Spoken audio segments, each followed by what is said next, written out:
a modo de actualizar nuestro sentido común acerca de cómo se debe tratar una patología y de cuántas son las aristas que se debe abarcar, vamos a conversar acerca de varios puntos que considero y que consideramos como equipo de trabajo multidisciplinario cómo abarcar una patología, más cuando son patologías complejas o síndromes, que son un conjunto de síntomas que se empieza a expresar como un cuadro clínico particular de cada persona.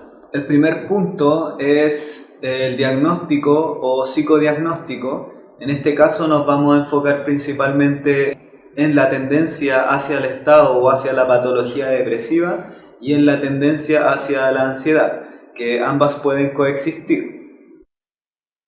Principalmente en el diagnóstico se mira el iris para saber, a través de este terminal nervioso, saber cómo está la estructura de cada órgano y saber cómo está funcionando el mecanismo celular de cada órgano y de cada célula.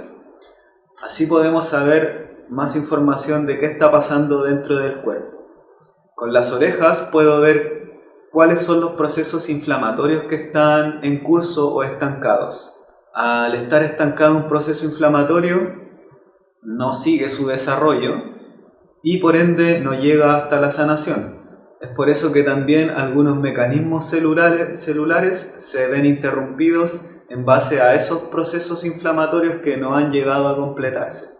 En caso de necesitarse un diagnóstico más psicológico, ocupamos técnicas del dibujo, por ejemplo, en psicodiagnóstico infantil, que hablan muy bien acerca de las emociones más profundas que están teniendo los niños. En casos de adultos, con la conversación ya se puede llegar a términos más claros acerca de lo que está sintiendo la persona, tanto como a nivel mental y a nivel emocional.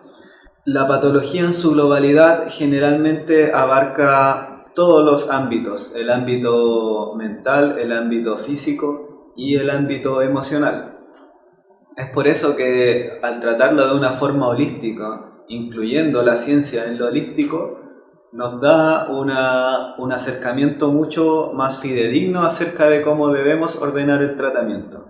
Entonces, ahora vamos a comenzar a hablar sobre cómo ordenamos el tratamiento de una forma lógica, moderna. El primer punto de estos 9 puntos que debemos abarcar son los patógenos. Considerar si es que en la patología en sí existen patógenos albergando en nuestro cuerpo y apoderándose de ciertas fuerzas celulares. En este caso, con el biomagnetismo podemos hacer que los patógenos se muevan, ya que con los imanes y las cargas podemos mover las partículas y las moléculas que tienen carga, ya sea positiva o negativa, y a la vez también hacer un arrastre de aguas. Al arrastrar las aguas hacia los órganos que son eliminadores, podemos ir haciendo una limpieza del cuerpo. En situaciones de ansiedad y depresión y en la mayoría de los trastornos mentales siempre hay un componente digestivo. Este componente digestivo ya sabemos que funciona a la par con los pensamientos claros o los pensamientos más limpios, pensamientos con más vitalidad. Por ende, en esta fase, en la fase 1, se comienzan a tratar las distorsiones cognitivas, que son las creencias que vamos adaptando y que vamos alimentando a través del tiempo y que nos van generando una estructura de ideas, y esa estructura de ideas acerca de nosotros y acerca del mundo puede terminar por enfermarnos. Cuando no conversamos nuestros problemas, generalmente se pueden establecer estas distorsiones cognitivas, este sistema de creencias que uno se va armando y que o lo pueden dejar en un estado ansioso de tener miedo hacia el futuro, o un estado depresivo de no poder autopresionarse para lidiar con la vida misma y con el acontecimiento que está sucediendo. Pasamos al punto 2. En este punto podemos ver que el primer enfoque que se debe hacer es el enfoque en el sistema nervioso central, ya que si uno ha vivido con muchos miedos o viene de un estado depresivo, el cuerpo adopta un estado de funcionamiento que es el estado de alarma. El sistema nervioso funciona de dos formas, o de estado de alarma o en estado de tranquilidad. Ciertos sistemas funcionan más en el estado de alarma y ciertos sistemas y órganos funcionan más y mejor en el estado de tranquilidad, en el estado de calma. Ahora bien, ¿cómo podemos hacer que el sistema nervioso encuentre ese equilibrio, ese punto medio de funcionamiento? Es a través de la técnica especial que he descubierto, se llama el viaje autosanativo. Esta técnica asegura que el cuerpo en algún momento, al practicar la técnica, ya sea en la primera o segunda sesión, el sistema nervioso central se reequilibre y adopte un funcionamiento en el cual encuentre su punto centro. Para sacar a una persona de un estado de alarma se necesita un estado más allá de la tranquilidad y de la calma, que es un estado meditativo, un estado al cual se puede llegar con técnicas mindfulness y también con el viaje autosanativo que potencia y maximiza el estado mindfulness, el estado de atención plena, el estado en el cual uno está totalmente centrado su atención, toda su fuerza cerebral en el presente y por ende también en los síntomas. El síntoma te trae el presente, te trae la atención hacia el cuerpo y hacia la zona afectada. Y al llevar la atención hacia la zona afectada, el cuerpo puede atender esa zona. El sistema nervioso central funciona a través de electricidad. Ahora, hay un nuevo concepto muy importante, un nuevo término que se está hablando mucho ahora, que es la electricidad del cuerpo humano. ¿Cómo podemos hacer que este circuito funcione en su pulso y funcione en un estado libre del recorrido nervioso, en un estado libre de la electricidad por los canales del cuerpo? Hay muchas cosas que debemos hacer para que el cuerpo esté en su óptimo funcionamiento. Una de esas es que el agua sea conductora. Para que el agua sea conductora, el agua corporal me refiero al agua, a la sangre y al agua de las células, intracelular y extracelular. Para que el agua pueda ser conductora necesita minerales, por ende necesita los minerales del mar, por ende necesita la sal de mar. Y necesita todo el espectro de minerales para funcionar lo más óptimo posible. Y en la sal de mar encontramos casi todo ese espectro. Un sistema nervioso equilibrado no va a tender hacia la exacerbación del ritmo y hacia la exacerbación del uso de todos los órganos que se da en el modo alarma, en el cual el cuerpo está preparado para un ataque o preparado para recibir un ataque o daño, versus un sistema nervioso tranquilo en el cual el cuerpo está preparado para digerir mejor y para autorrecomponerse mejor. Entonces, para nosotros poder hacer que todo este circuito eléctrico funcione en su forma, debemos quitar la carga, el exceso de carga eléctrica de algunas zonas y el déficit de carga eléctrica de algunas zonas debemos aumentarlo para que se active eléctricamente la zona y se conecte la zona con el cerebro. La electricidad del cuerpo funciona, en palabras básicas, en la conexión cerebral con la zona afectada, ya que si una zona afectada tiene un proceso inflamatorio y esas aguas ya no contienen minerales, y a la vez hay un estancamiento del flujo sanguíneo y del flujo de agua, a la vez también puede coexistir un hecho de que la inervación o los nervios no estén llegando correctamente hacia la zona y poder comunicarse, sobre todo cuando hay bloqueos de columna vertebral. Generalmente, si está comprometida la columna vertebral, se compromete todo el tránsito nervioso que va desde la columna hacia el órgano. Hay muchas veces que los discos se comprimen y estos discos generan la compresión de aquellos nervios que van hacia el órgano o el conjunto de órganos de la altura de la vértebra. Al suceder esto, el órgano se ve comprometido y también, por ende, el funcionamiento sistémico y general. ¿Qué pasa si tenemos bloqueos en las vértebras cervicales? No va a haber una buena conexión del cerebro con el resto del cuerpo y ahí pueden haber fallas sistémicas en general, una amplia gama de fallas sistémicas. Entonces, una vez llegamos al objetivo de tener el sistema nervioso central equilibrado, funcionando a un pulso medio correspondiente a la biología, vamos a encontrar que todo nuestro sistema emocional va a funcionar mucho mejor y a la vez todo nuestro sistema mental va a funcionar mucho mejor, por ende vamos a tener más claridad de pensamientos y vamos a poder llegar a pensamientos nuevos que nos liberen de todas estas creencias antiguas que detenían nuestra personalidad y que a la vez no nos dejaban avanzar en cualquier ámbito, ya sea en el ámbito de la abundancia, ya sea en el ámbito del amor, ya sea en el ámbito de la creatividad. Cuando el sistema nervioso central está funcionando en este punto medio, en el punto equilibrado, no cargado hacia el modo alarma y no cargado hacia el modo de la tranquilidad, el cuerpo va a encontrar ese punto y por sí solo puede determinarlo.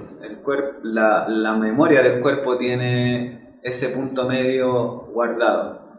Ahora, al llevar el mindfulness hacia la potencia máxima con el viaje autosanativo, podemos hacer que el cuerpo mismo encuentre este punto medio. Este es el estado óptimo tanto como para generar buenas digestiones, o sea, para que el sistema digestivo funcione correctamente, necesitamos tenerlo el sistema nervioso central en el punto medio. Tanto así también, para generar neuroplasticidad y para estar uno en estado óptimo de aprendizaje y de cambiar patrones antiguos y de cambiar creencias antiguas, también necesitamos estar en este punto de equilibrio del sistema nervioso central, ya que si estamos en el modo alarma, ese modo alarma está más pendiente de sobrevivir que de avanzar en estos aspectos que los deja de forma secundaria. Que se puede vivir con estas creencias, se puede vivir con este tipo de funcionamiento o con esta patología o con este estado patológico y a la vez funcionar en pro de la sobrevivencia. Cuando perdemos las facultades de relajo, nos vamos quedando atrapados en el modo alarma, nos encapsulamos en esa forma de funcionamiento y nos llevamos esa forma de funcionamiento al día completo y también la llevamos hacia el sueño. Por ende, el sueño no es reparador y eso hace que todo el organismo acumule desgaste y no tenga su tiempo del día, el tiempo del descanso, para poder recomponerse. Una vez esté desbloqueado el flujo sanguíneo hacia la zona afectada, se pueden dar los medicamentos, que en este caso son medicamentos naturales como homeopatía, como fitofarmacología o fungi. El reino fungi también ayuda mucho a la neuroplasticidad y a estos nutrientes que se necesitan para poder generar el sendero neuronal hacia la nueva idea y hacia la nueva creencia. Una vez esté llegando la sangre nueva hacia la zona con el medicamento correcto, se genera que el proceso inflamatorio que estaba estancado antiguamente con agua retenida y con sangre retenida vuelva a su curso y vuelva a su desarrollo. El proceso inflamatorio, que son todas las recomposiciones que ocurren en todos los procesos patológicos de cada célula y de cada tejido, necesita que muchas veces cuando estamos en estado de disestrés, o sea, muchos tipos de estrés en el cuerpo, muchas cosas recomponiéndose, necesita volver a activarse.